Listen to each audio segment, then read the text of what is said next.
Awesome. So, first person that we are very, very excited to introduce, the man of the hour, the man involved in Boma, the man involved in rugby, the face, one of the faces of the Springboks and Bomb Squad Lager, Stephen Kitshoff. Steve, thank you so much for being here, dude. I love introing you every time I intro you. It's the best thing ever. There we go. Hey, hey, hey, hey, hey, hey.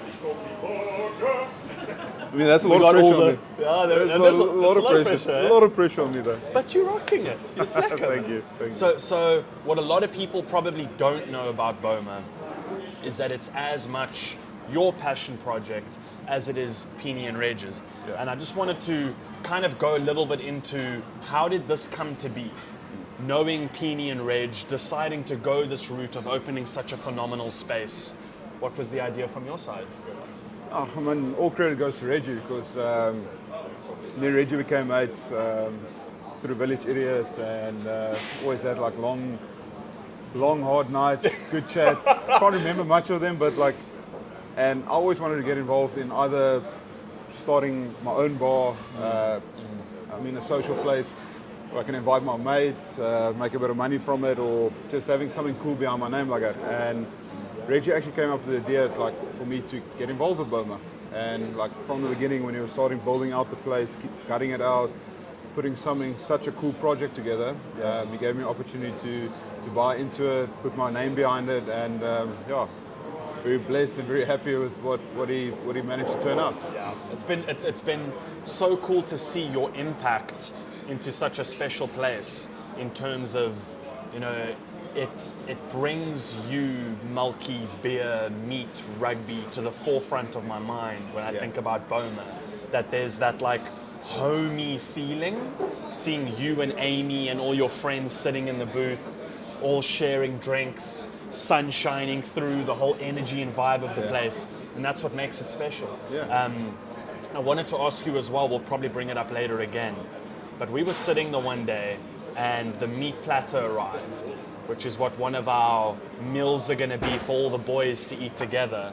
And Amy mentioned something very special about the lamb at Boma. And I wanted to go a little bit into that as to how Amy's family are now involved in the history and the being of what Boma is. Yeah. So I got a very special dish, and it's probably one of my favorites on the menu as well. It's like with Eddie's skaapbrip. There we go. I love that. So the skaapbrip, or the ribs from the sheep, like comes all the way from the Karoo, brought up by Eddie, and I mean he absolutely loves his sheep farming and he's so passionate about it, and you can actually taste it in the meat, like the quality of the meat he produces, and it's solid. It is amazing. It's my favorite dish. Yeah, and he does an exceptional job, and same like Reggie, awesome in taking that concept and using like something that you never actually see in a restaurant, putting it on a dish, and people absolutely love it. So yeah, very chuffed, and and Omiri and Eleanor, his wife, is two special humans, and they absolutely love the farming and they love the farm lifestyle. So they produce something special. That was something that blew my mind. We were here late one night at about 10 p.m.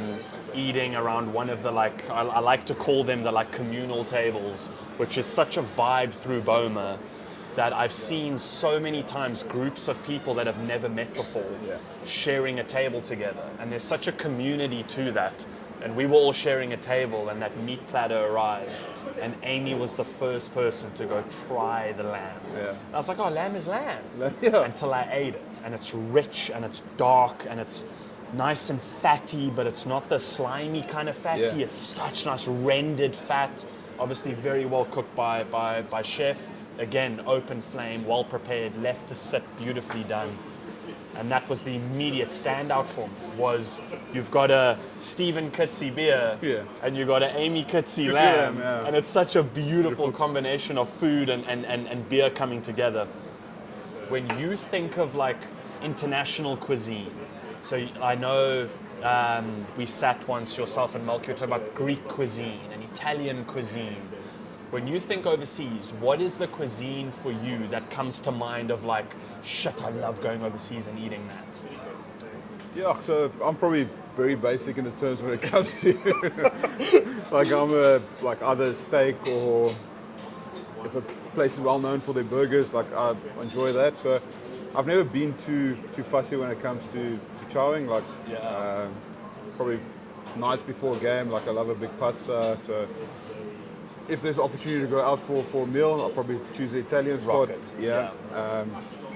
But yeah, probably like I love touring Argentina because they've got some of the best steaks you'll ever have in your life, and it's proper, like thick, like perfectly cooked, well seasoned, and that's what I actually love. So probably touring and like being all over the world rugby wise. Argentina's probably Argentina's a standout for me, and like Australia and New Zealand's like got a big food culture anyway. So like wherever you go and chow, like the food is always proper, top shelf. Like I just love it. Like gee, shout out to the Southern Hemisphere. We're always killing it out here in the Southern Hemisphere. Final question. Being a beer lover, being a bar restaurant owner, I wanted to ask you, because we've drank many times together, and it's always been so much fun. And I always hurt the next day, and I always wonder if you do. What is your go-to like hangover cure?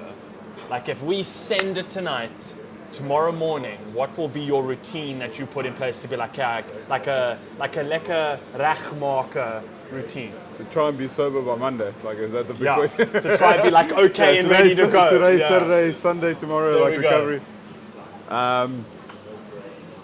So I always used to do this, and it's probably not the right option, and I've tried to change it recently, but I always used to fight fire with fire.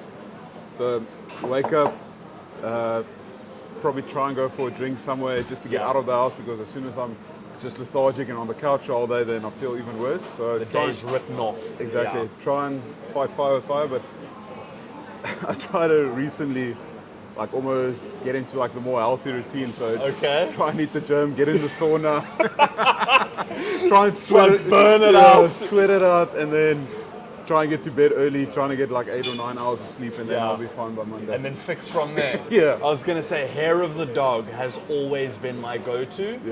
The problem is that I struggle with doing hair of the dog and then stopping. Exactly. So I've got a hair of the dog the Monday morning as well, and I'm like, this isn't working now. Now I'm on a roll.